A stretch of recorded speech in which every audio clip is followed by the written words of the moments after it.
This is the third episode of the story about my recent 13-day solo hike in Swedish Lapland. Today, my unmarked route was covered in loose rocks, but I refused to be defeated. Rocks again! So annoying. I woke up as usual around 4:30 to meet the sunrise on the trail. I was really worried, as today I was leaving the marked trail and had to follow the map. And the hardest part was coming straight away. I had to get over a mountain covered in loose rocks, with no defined best route to take. Here, I forgot to turn the time-lapse regime off, but I'm telling you that the day before, I asked the hut host about the route. She said that there'll be a lot of hard scrambling, and pointed roughly towards the way up she thought the best.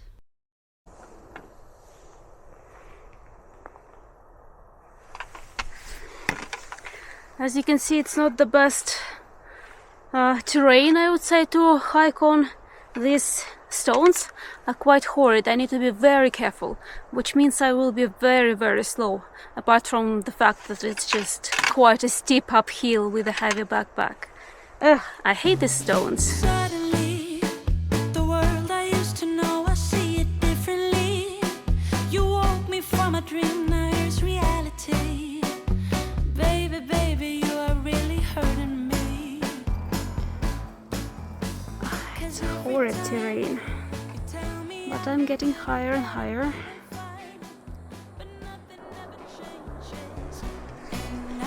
Yeah, I'm down to scrambling, and it takes me ages, and this backpack just is trying to knock me down.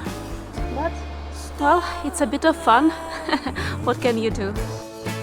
I know you play your part, but baby, it's breaking my heart. How could I know? If you don't need me, just let me know when I go. Truthfully, the game that you've been playing felt so real to me. I once believed that you could be Well, my yay, I'm past the steepest bit. I still have a long way to go, but it's getting easier, at least at the moment. You reject me so damn easily. Who are you and what are we? Baby, baby, you are really hurting me. I know you play your part, but baby, it's breaking my heart. You know, sometimes you get to the top and everything below there seems so close, and you cannot believe that it took you 2.5 hours to get here. So embarrassing. It was now about 10:30 in the morning, a perfect time for a second breakfast, some tea with a couple of energy bars, as usual, and for some drone flying. The wind was there, as always in the north, but not yet too high to prevent me from getting some lovely footage. I'm falling apart, stop lying. Don't know who you are, baby, anymore. I'm dying. I know you play. Unfortunately, the rocks didn't end there. What expected me on the other side of the mountain passage were hours and hours of rock fields. On the bright side, it was now mostly flat or downhill. There were some rock piles at the top, but then no trail was visible again.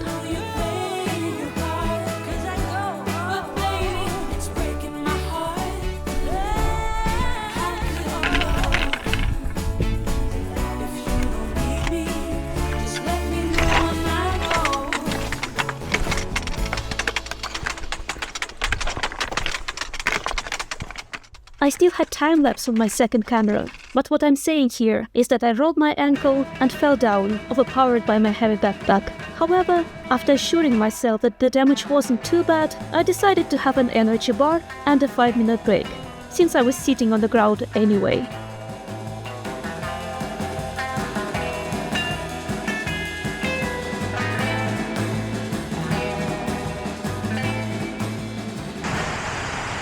Here is something I usually hate. Looks like I need to find the best point to weight this. Well, that was about easy.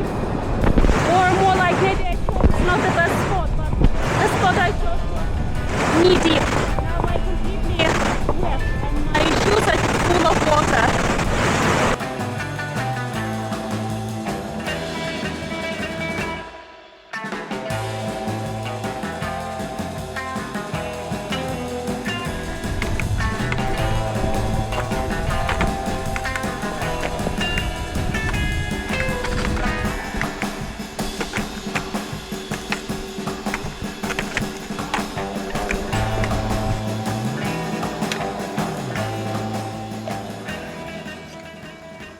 6 hours and I'm not even halfway because this stone field is endless and it's so difficult to walk. I really am so afraid of getting injured, so I'm going really slowly, and those stones, look at this.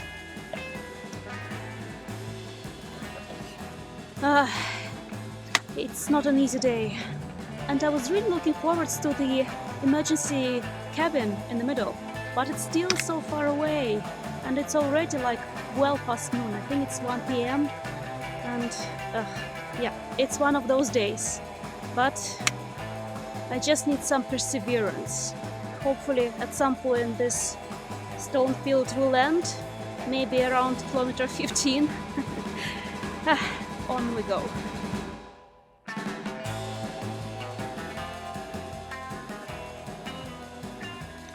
Yeah, I just had to cross a stream back there, and now I was knee deep in water, so now my shoes are basically full of water.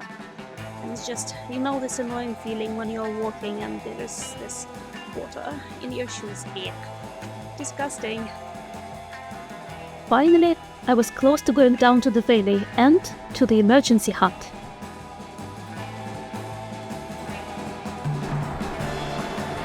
I got an even worse problem. Now I need to get down there to the river, but it's all rocks and I just don't know how to go down them. It's horrid.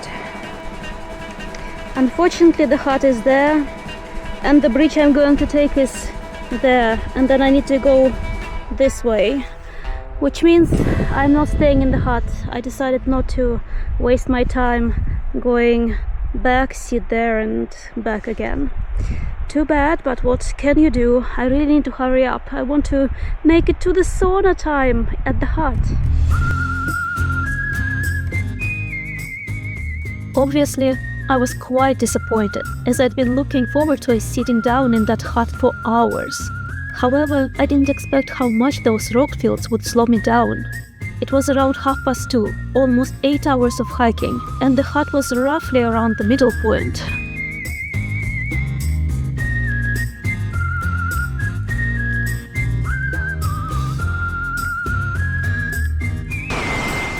I hadn't seen a soul that day, as I was hiking an unmarked footpath, but here I joined a more pronounced and slightly more popular route.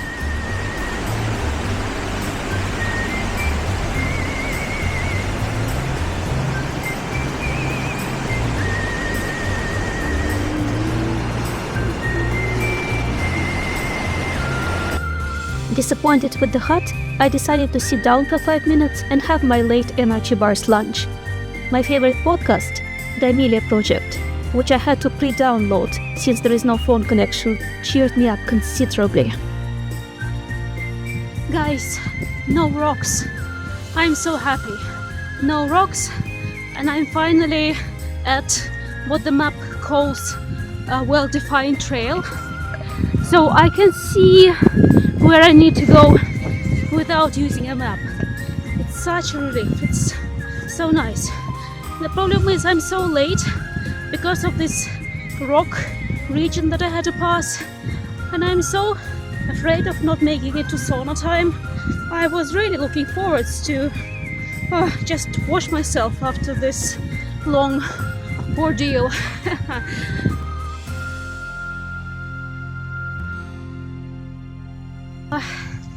I might be having a problem. I've just met a hiker, and she started today from even closer than the hut that I'm going to, even before Vistas. And now it's about 4 in the afternoon, and she has just made it here. So it took her the whole day to get from where I'm heading to this point. And I only have 4 hours before dark, 4-5 hours. I guess I should give up on the sauna, but I really need to get to the cabin before dark because, well, I don't have a tent. I need to sleep somewhere, and now I'm really nervous.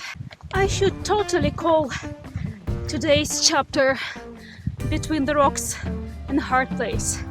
The hard place being rocks again. So annoying.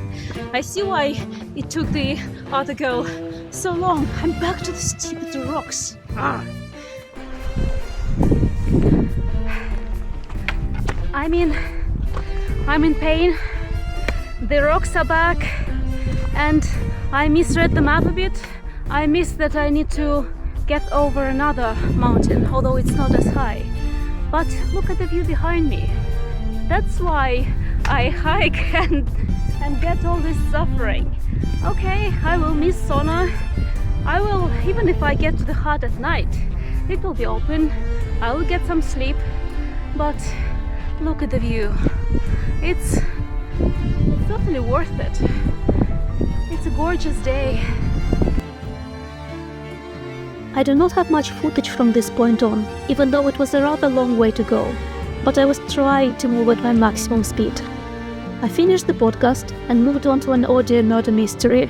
I got up onto a mountain and crossed a large and rather long rocky area. Met one more hiker, then a gorgeous valley opened in front of me, and I had to hurry up down towards it.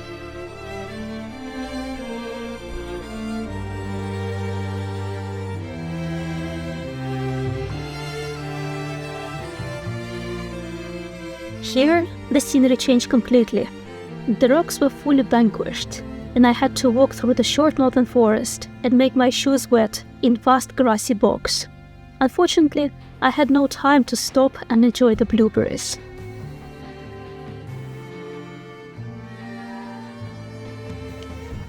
It's about 6:30, which means I've been on my feet for about 12 hours. Well, I sat down twice, once when I fell, and second when I had a cup of tea. And now I have 6 kilometers left. My feet are totally wet because I had to cross another stream, and there was just no way of doing it without making my feet wet.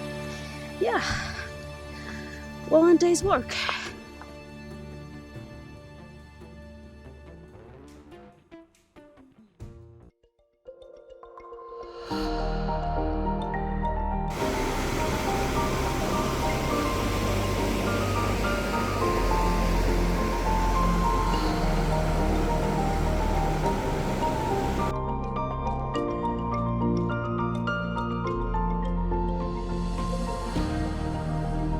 From the bridge, it was an easy, though dirty forest walk.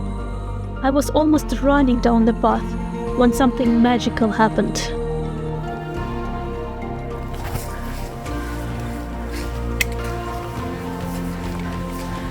Moose. Hey, Moose. Hello. Then, around 8, I reached the hut. Success.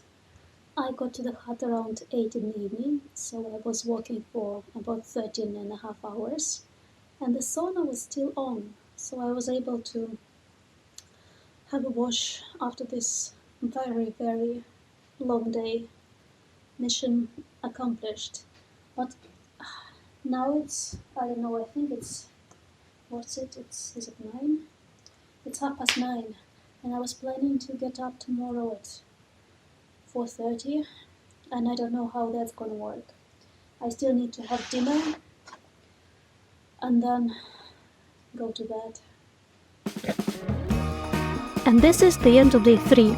My main disappointment is that the moose stepped onto the path about 5 meters away from me, and there were several seconds when we were just staring at each other. But I was a bit shocked, and it took me a while to get my phone out when the moose was already firing away.